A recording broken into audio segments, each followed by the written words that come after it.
Baiklah. Alhamdulillah. Sementara kita tunggu rakan-rakan kita yang lain, InsyaAllah saya akan ulang kaji semula tentang sifat huruf secara tunggal. Kalau kita lihat, yang pertama sekali adalah safir. Safir ni maksudnya adalah desiran, ya, yakni sifat yang mempunyai huruf yang mempunyai sifat berdesir. Bunyi berdesir ini adalah satu bunyi yang keluar dan bunyi yang kuat dan menyerupai suara binatang. Antaranya huruf sad, desiran yang paling kuat, as-salah, as, kuat desiran dia. Dan dia juga berangin, ya, dia berdesir dan berangin. Bermaksud sad itu adalah huruf yang tebal, berdesir dan berangin. Maka desiran sad adalah yang paling kuat. Yang kedua diikuti oleh sin. Dia berdesir, dia berangin, yakni bersifat safir, tetapi dia tidaklah huruf yang tebal. Dia huruf yang nipis. Maka sin itu sederhana, assalam, bismillah, ya. Dan yang ketiga, dia berdesir tetapi dia tidak berangin. Huruf zai dia tidak ada bunyi safir, dia tidak ada sifat hamas. Dia hanya ada safir sahaja, yakni desiran. Maka desiran zai adalah desiran yang paling ringan sekali. Azza, azza, azza, anzalna. Jangan ansalna, nanti dia akan jadi seperti sin. Ini bab yang pertama. Bab yang kedua disebut dengan qalqalah. Ini saya tekankan sekali lagi. Qalqalah ada 5. Yang pertama, ba, jim, dal, qaf, ta. Ba, jim, dal, qaf, ta. Ya, ba, jim, dal, qaf, ta. Ya, ada 5 huruf. Ada 5 huruf qalqalah, yakni ba, jim, dal, qaf, ta. Ada 5 huruf qalqalah. Baiklah. Qalqalah ni maksudnya adalah lantunan suara. Bermaksud adalah lantunan suara. Hati-hati bila kita sebut qalqalah, jangan kita menyebut lantunan angin, terutamanya pada huruf jim dan pada huruf qaf. Biasanya kita akan baca h. Contohnya, kita baca faj'alna, sepatutnya faj'al, lantunan suara. Sebab itu dia kata lantunan suara yang kuat. Lantunan suara yang kuat. Jangan bunyi lantunan angin. Macam qaf pun sama. Iqra, tak mau itu angin. Iqra, khalaq, aqbala.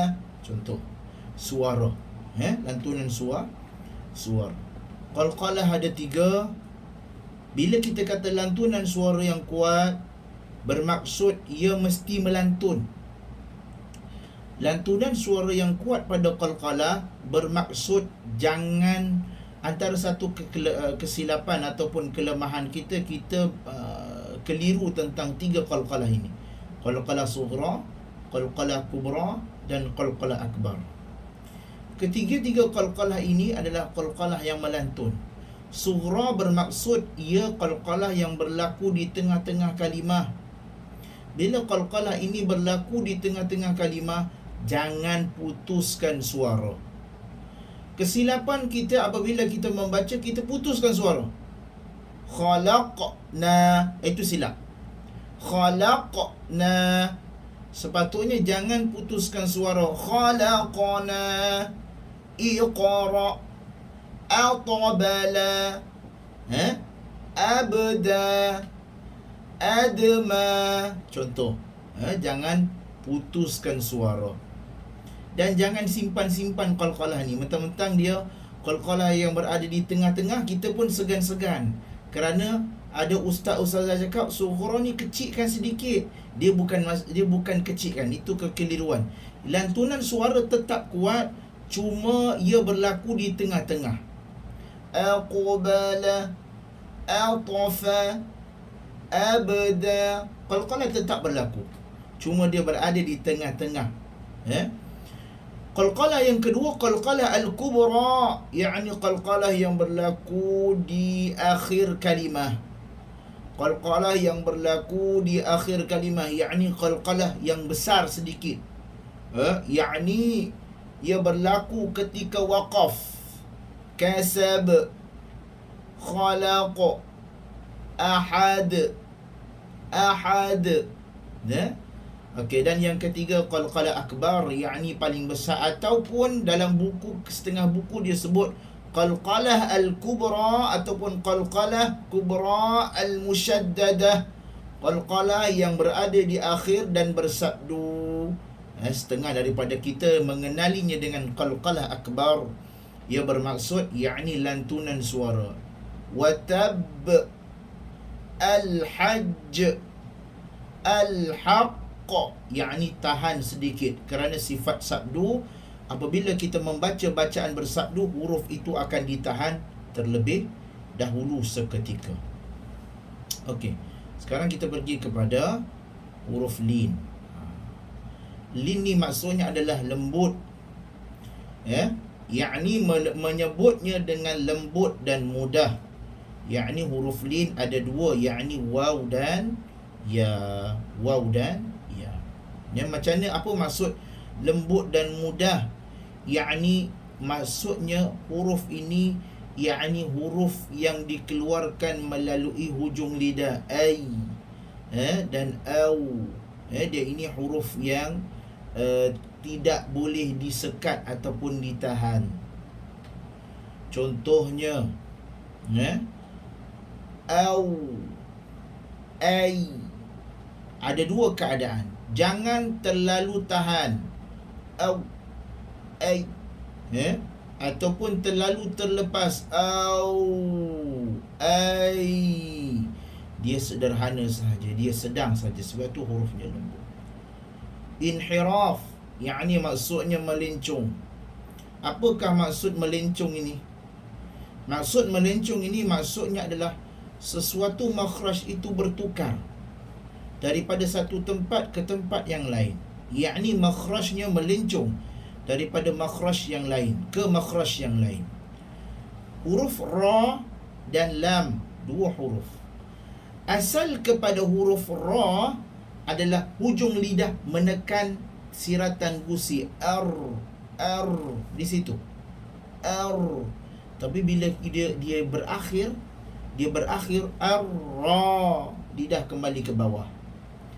Al, lidah di atas. Bila sebut la, la, lidah kembali ke bawah. Bermaksud lidah itu bertukar sekejap sahaja. Dia panggil inhiraf, maksudnya pertukaran makhraj. Yang kedua, yang kelima, takrir, yakni hujung lidah bergetar, yakni huruf ra satu sahaja. Yang keenam, tafashi.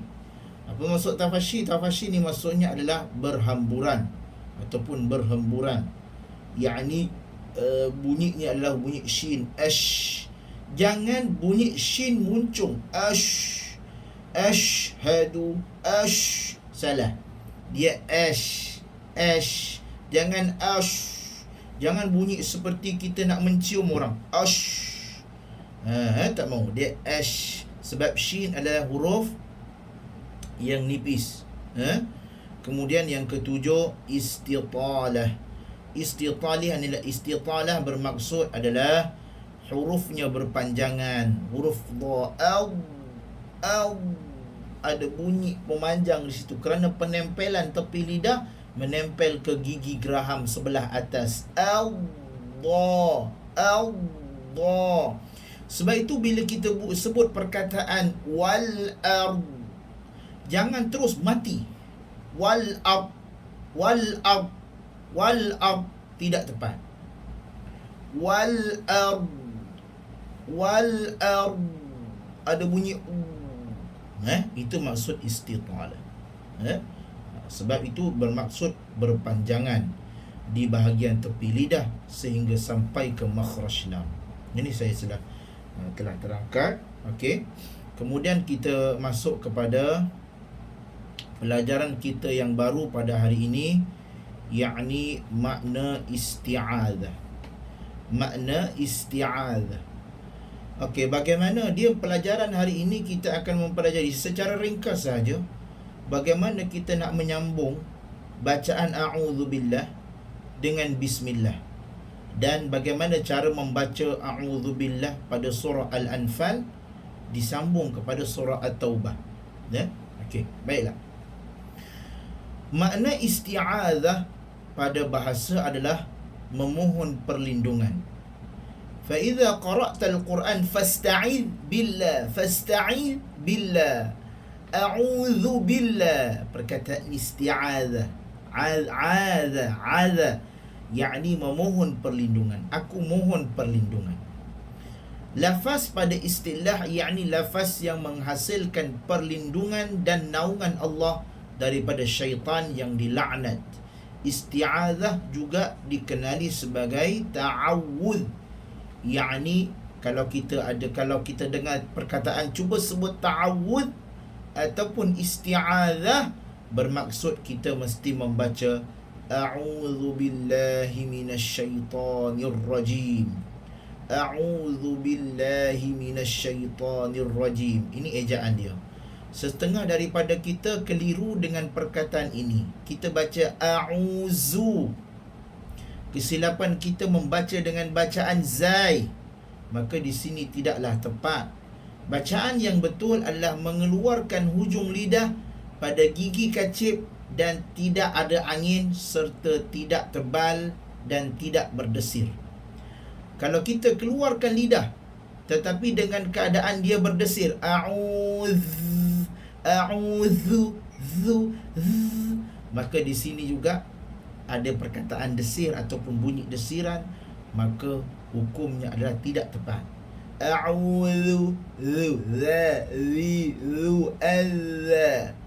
sebab itu zal merupakan huruf rakhawah, yakni suara kita akan terlepas padanya. A'udzu billahi minasyaitonir rajim. Ini bacaan a'udzu billah. Baiklah. Ada 4 cara membaca isti'adzah dan basmalah pada awal surah. Kita tengok kat sini. Okey. Bacaan yang pertama, boleh membaca dengan bacaan ini, bacaan yang terbaik. Ada bacaan yang terbaik. Bermakna kita berhenti pada satu-satu perkataan ataupun berhenti pada kalimah-kalimah itu.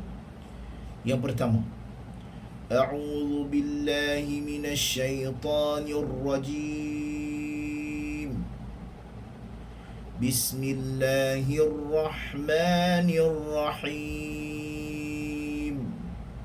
Qul huwallahu ahad.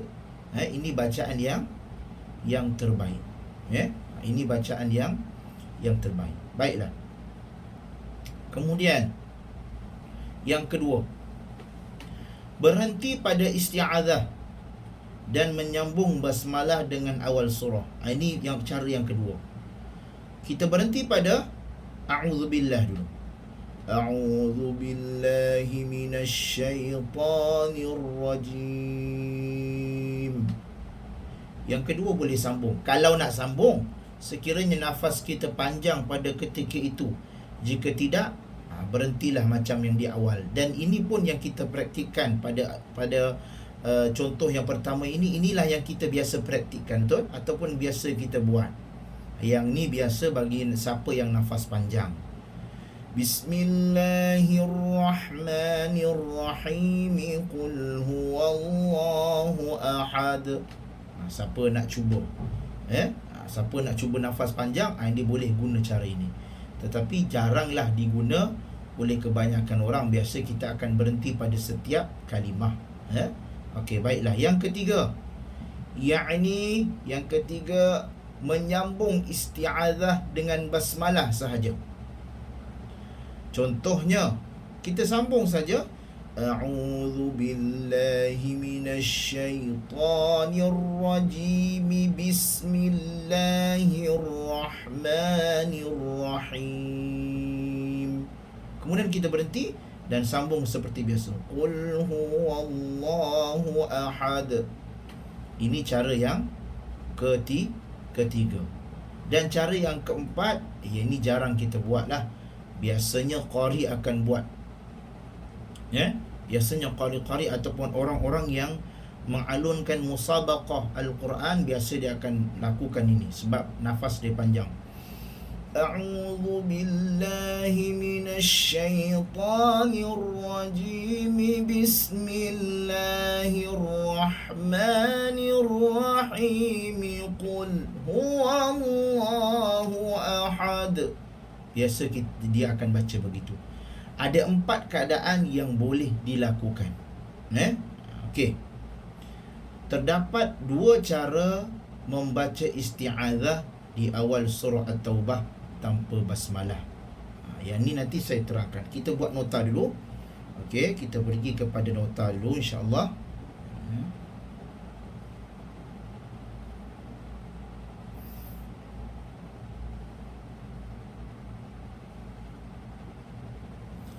Okey, kita pergi kepada nota, yakni pelajaran tentang isti'adzah.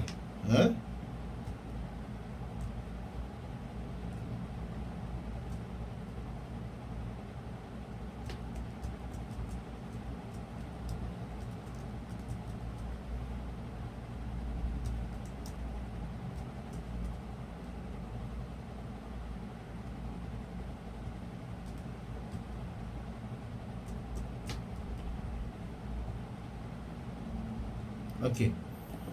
Pelajaran tentang isti'adzah, yang pertama secara ringkasnya kita akan mempelajari tentang makna isti'adzah daripada sudut bahasa dan istilah. 2 ni sangat penting. Makna dari sudut bahasa. Dari sudut bahasa apa dia? Yakni berlindung, yakni memohon perlindungan, memohon perlindungan. Manakala daripada segi istilah,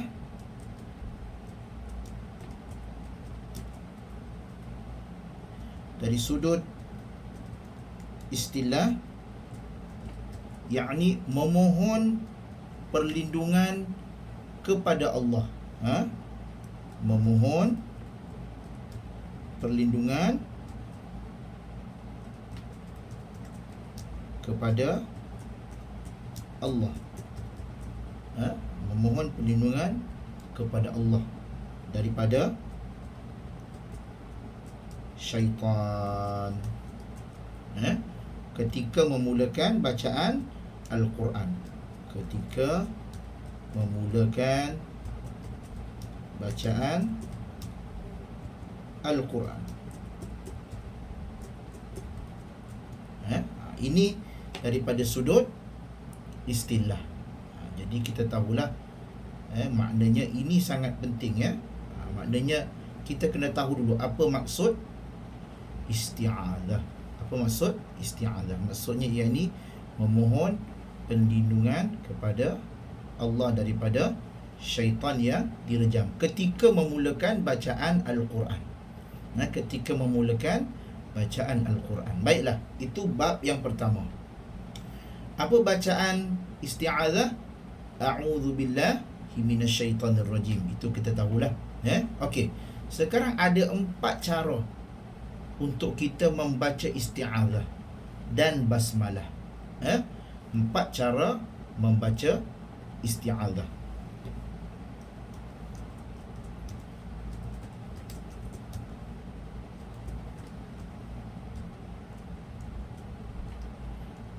Ataupun disebut sebagai ta'awudz. Ta'awudz. Yakni bila kita baca isti'azah ataupun ta'awudh, kita tahulah yang ni maksudnya apa dia? A'udzubillahi minasyaitonirrajim. Ada 4 cara. Ada 4 cara. Cara yang pertama apa dia? Cara yang pertama adalah dengan membaca secara berasingan. Cara yang pertama, membaca secara berasingan. Yakni bagaimana? Baca isti'azah dulu, kemudian baca basmalah, kemudian baru baca surah. Baca secara berasingan maksudnya baca isti'azah dahulu,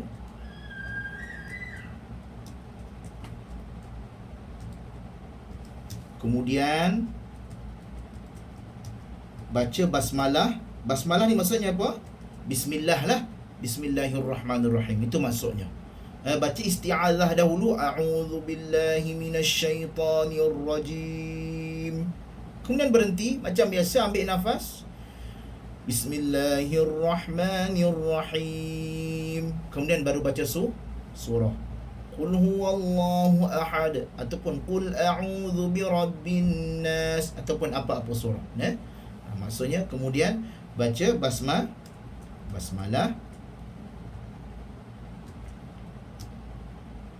dan membaca, dan kemudian membaca surah. Membaca surah. Ini yang pertama. Okey. Yang kedua, yang ini membaca, yakni membaca isti'azah secara berasingan. Membaca isti'azah secara berasingan, tetapi mencantumkan basmalah dan surah. Membaca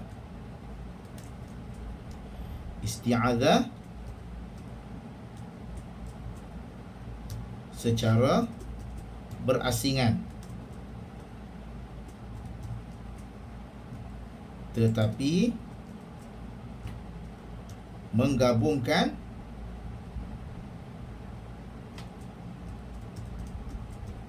basmalah dan surah. Menggabungkan basmalah dan surah. Ini cara yang kedua. Contohnya kita baca a'udzubillahi minasyaitonirrajim. Okey, dah habis dah. Kemudian kita baca basmalah dengan surah, gabung. Bismillahirrahmanirrahim. Qul huwallahu ahad. Baca begitu. Itu yang kedua. Yang ketiga, yakni menggabungkan a'udzubillah dengan basmalah secara gabungan, dan kemudian barulah membaca surah. Ni yang ketiga, membaca isti'azah dan basmalah secara bergabung. Kemudian barulah membaca surah. Yakni gabung dulu, kemudian baru baca surah. A'udzu billahi minasyaitonir rajim. Bismillahirrahmanirrahim. Qul a'udzu birabbin nas. Baru baca begitu. Dan yang keempat, menggabungkan kesemuanya. Membaca isti'azah,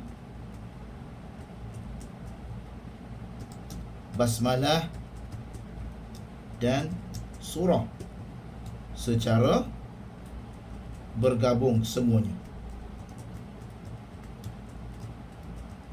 Ni ada 4 keadaan bagaimana cara kita membaca Al-Quran, yakni dengan menggunakan basmalah, dengan menggunakan isti'azah. Okey, ada 4 cara. Okey, kat sini kita faham. Okey, baiklah. Sekarang kita nak pergi kepada masalah kita ataupun kefahaman kita di sini. Okey, baiklah. Terdapat dua cara membaca isti'adzah di awal surah At-Taubah tanpa basmalah. Kita tahu surah At-Taubah merupakan satu surah yang tidak ada bismillah padanya. Satu surah yang tidak ada bismillah padanya. Berhenti pada isti'adzah, kemudian membaca awal surah At-Taubah, dan menyambung isti'adzah dengan awal surah At-Taubah. Okey, kalau nanti saya terangkan. Isti'adzah dibaca kuat jahar ketika dalam satu majlis, atau membaca secara perlahan sir ketika dalam sembahyang atau seorang diri. Ketika bertadarus, dikuatkan bacaannya oleh orang pertama sahaja ataupun orang kedua, dan seterusnya membaca secara perlahan. Okey, baiklah. Di sini saya nak terangkan, kita pergi kepada Al-Quran. Saya nak tengok bagaimana cara menyambung bacaan isti'adzah, bacaan surah Al-Anfal dengan bacaan surah At-Taubah.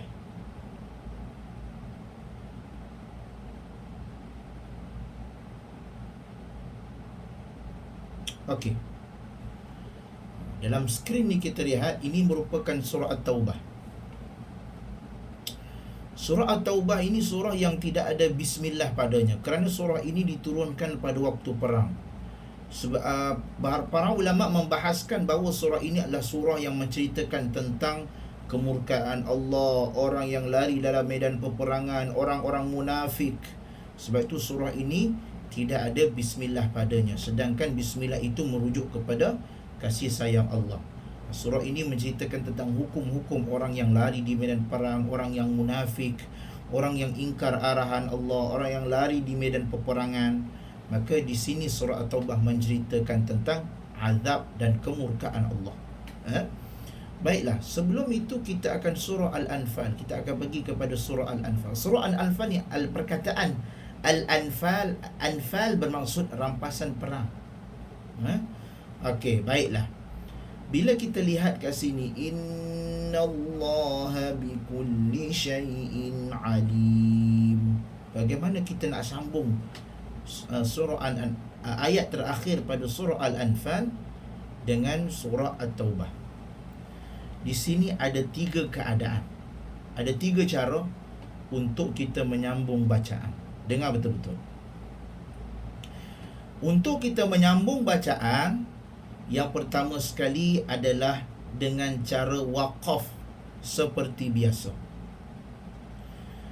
Innallaha bikulli syai'in alim. Innallaha bikulli syai'in alim. Waqaf seperti biasa. Kemudian kita sambung seperti biasa. Bara'atum minallahi wa rasulih. Baiklah. Cara ini diguna pakai kerana surah At-Taubah ini sebahagian para ulama menggabungkan dengan surah Al-Anfal. Sebab itu sebahagian para ulama menyatakan ada 113 surah, kerana dia menggabungkan surah Al-Anfal dengan surah At-Taubah. Maka sebab itu dia tidak membaca a'udzubillah. Sebahagian ulama yang menyatakan At-Taubah ini bermaksud satu surah yang lain, mereka akan membaca a'udzubillah secara perlahan. A'udzubillahi minasyaitanirrajim. Bara'atum minallahi. Itu pandangan yang pertama. Pandangan yang kedua, yakni membaca dengan bacaan wasal. Membaca dengan bacaan wasal, yakni baca dengan bacaan bersambung. Yakni diguna pakai oleh pendapat yang menyatakan sambung bacaan itu. Innallaha bikulli syai'in alim. Innallaha bikulli syai'in alimun bara. Yakni dengung, didengungkan 2 harakat kerana ada iklab kat sini. Didengungkan dengan dengung 2 harakat. Tapi kita jaranglah baca begitu. Dan yang ketiga, yakni bacaan dengan bacaan saktah. Waqaf dan membaca dengan nak sambung kena baca saktah. Innallaha bikulli syai'in alim. Bara'atum, yakni saktah berhenti seketika dengan kadar 2 harakat. Berhenti seketika. Ada 3 cara untuk membaca akhir surah Al-Anfal dengan awal surah At-Taubah. Dia boleh tak kita baca bismillah? Para ulama menyatakan hukumnya adalah haram. Sebahagian lain menyatakan makruh kerana menyelisihi bacaan Nabi sallallahu alaihi wasallam.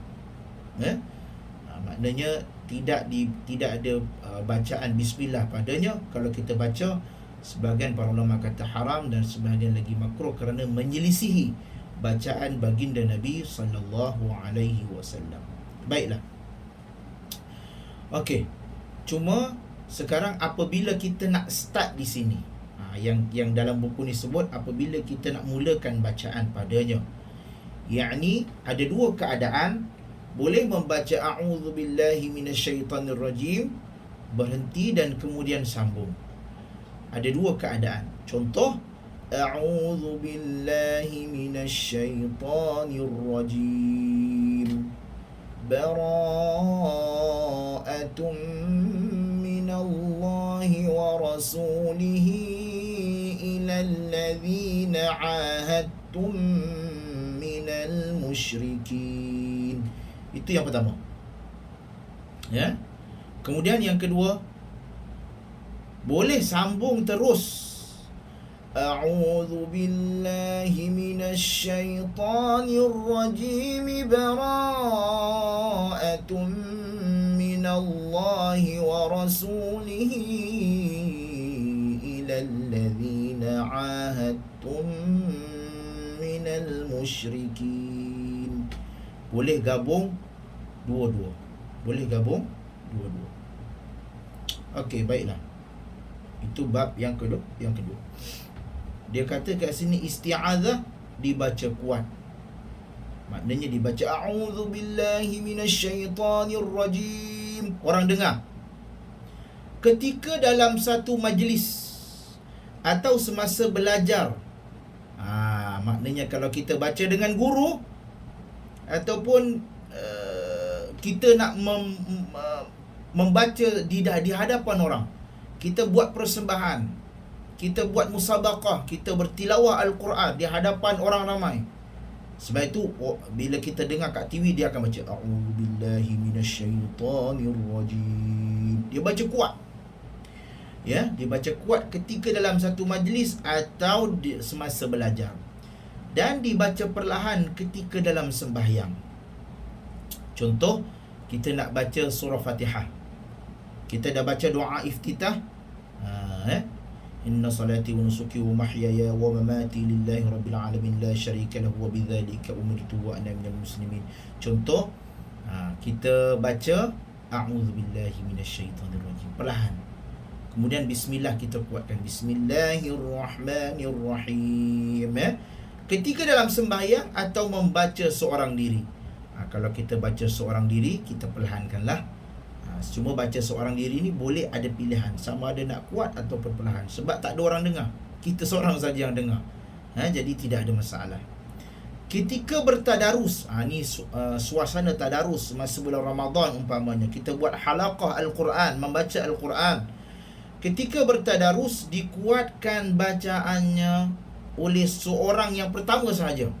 Dia leader ataupun ketua tadarus itu, ataupun first yang baca a'udzubillahi minasyaitanirrajim, bismillahirrahmanirrahim. Itu first. Adapun orang yang kedua dan seterusnya membaca secara perlahan. Bila dah habis dah, okey, orang yang kedua dia akan baca a'udzubillahi minasyaitanirrajim, a'udzubillahi minasyaitanirrajim. Dia baca perlahan. Okey, jelas kat sini ya. Okey, baiklah. Di sini kita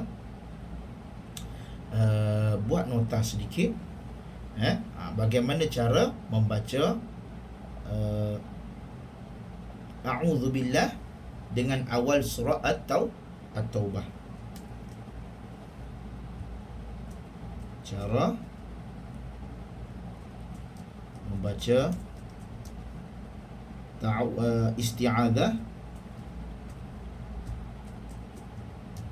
dan awal surah At-Taubah.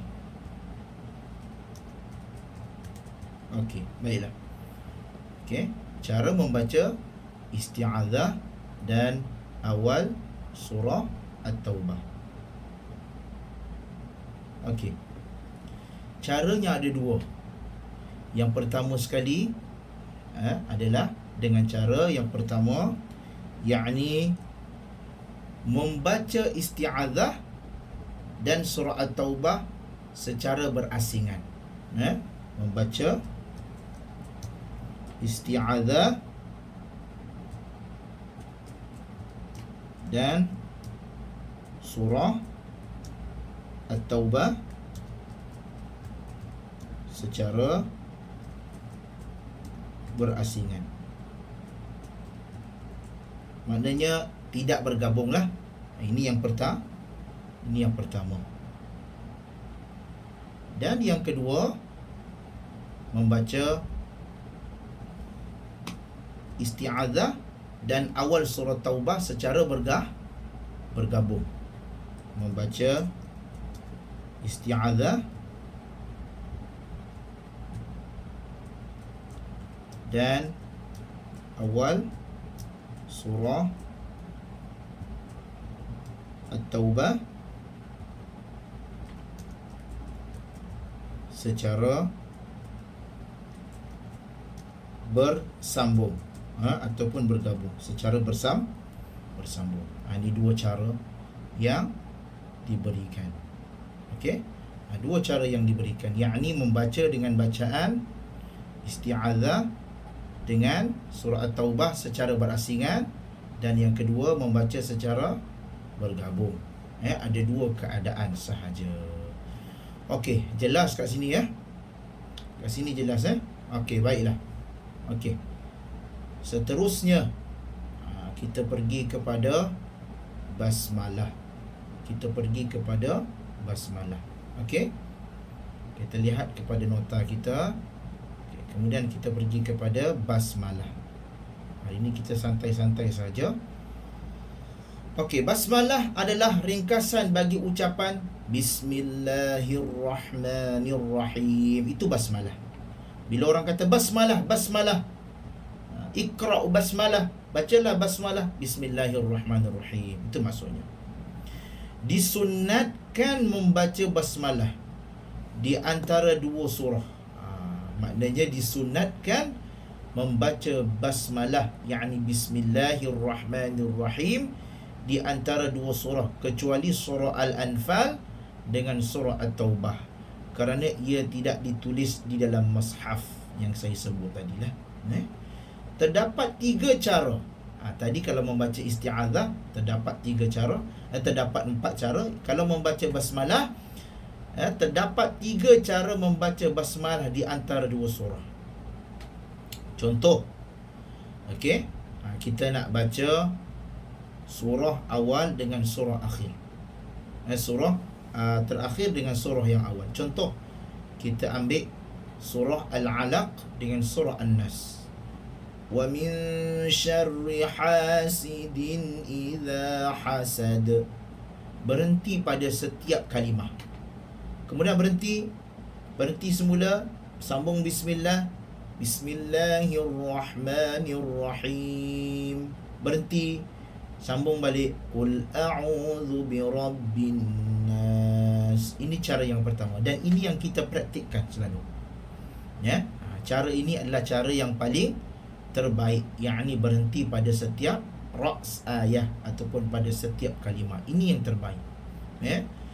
Okey, yang kedua, berhenti pada akhir surah pertama, kemudian membaca basmalah dan disambungkan pada awal surah kedua. Wa min syarri hasidin idza hasad. Okey. Berhenti pada surah akhir ni, kemudian sambung Bismillahirrahmanirrahim, qul a'udzu birabbin nas. Ini sambung. Dan yang ketiga, sambung semua. Wa min syarri hasidin idza hasad, bismillahirrahmanirrahim, qul a'udzu birabbin nas. Sambung semua pun boleh, tetapi ada larangan. Ada larangan. Kita lihat kat sini. Adapun dilarang menyambung akhir surah pertama dengan basmalah. Maknanya kita nak dilarang menyambung akhir surah pertama dengan basmalah. Contoh, wa min syarri hasidin idza hasada, bismillahirrahmanirrahim. Kemudian kita sambung, qul a'udzu birabbin nas. Kenapa dilarang? Kerana akan menyebabkan orang keliru. Bismillah ni seolah-olah surah yang sebelum itu pula. Sedangkan bismillah ini adalah pemisah untuk surah yang seterusnya. Maka kalau dia gabung, kemudian dia berhenti, kemudian baru sambung, dia akan menyebabkan orang keliru. Itu sahaja. Dilarang maksudnya bukanlah kalau kita buat itu haram, tetapi dia akan menyebabkan orang keliru. Itu sahaja. Okey. Terdapat 3 cara untuk meneruskan bacaan. Antara akhir surah Al-Anfal dengan surah At-Taubah tanpa basmalah. 3 cara yang saya sebut tadi, 3 cara. Yakni waqaf pada akhir surah. Akhir surah waqaf macam biasa. Innallaha bikulli syai'in alim. Saya dah sebut tadi. Bara'atum, sambung macam biasa. Yang kedua saktah. Saktah. Yakni berhenti seketika kemudian sambung, tapi dengan berhenti sekadar tanpa mengambil nafas. Dan yang ketiga yakni wasal. Innallaha bikulli syai'in alimun bara. Biasanya dengan keadaan-keadaan ini adalah pendapat yang mengambil pendapat bahawasanya surah Al-Anfal itu sebahagian daripada termasuk di dalam surah Taubah. Maksudnya dia bergabung surah kat situ. Para ulama khilaf mengenai surah Al-Anfal dan surah At-Taubah. Adakah surah itu sekali ataupun berasingan? Adapun ini kaedah membacanya. Ada soalan? Kalau tak ada, insya-Allah kita berhenti di sini dulu. Insya-Allah nanti video ni akan saya bagikan untuk keterangan. Biasa ini basic saja. Ini sekiranya kita nak sambung. Ini pelajaran yang dia panggil untuk pengetahuan umum sahaja. Tidaklah melibatkan keseriusan. Kerana biasa kita baca, memang kita baca a'udzubillahi minasyaitonirrajim, bismillahirrahmanirrahim, alhamdulillahi rabbil alamin. Biasa kita baca satu-satu. It's normal. Memang kita baca begitu. Tetapi kat sini hanyalah untuk pengetahuan sahaja. Untuk pengetahuan sahaja. Okey. Ada apa soalan? Kalau tak ada, insya-Allah kita jumpa pada minggu hadapan. Nota-nota insya-Allah akan saya berikan pada sebentar sahaja lagi. Okey, kalau tak ada, insya-Allah minggu hadapan barulah kita masuk kepada pelajaran kita yang seterusnya. Yakni setelah kita belajar hari ini, barulah kita akan masuk kepada hukum nun sakinah dan tanwin. Inilah bab yang penting di dalam mengenali ilmu tajwid, yakni bab nun sakinah dan tanwin. Padanya keluar 6 hukum. Padanya keluar 6 hukum. Hukum apa? Izhar, ikhfa, idgham, iklab. Izhar, ikhfa, idgham, iklab. Empat hukum. Termasuklah nanti idgham ma'al gunnah, idgham bila gunnah. Campurlah itu semua. Sebab bila gunnah pun merujuk kepada nun dan tanwin juga. Itu saja, insya-Allah. Kita jumpa lagi. Subhanakallahumma wa bihamdika nashhadu an la ilaha illa anta nastaghfiruka wa natubu ilaik. Wa sallallahu ala sayyidina Muhammad walhamdulillahi rabbil alamin. Assalamualaikum warahmatullahi wabarakatuh. Insya-Allah kita jumpa lagi.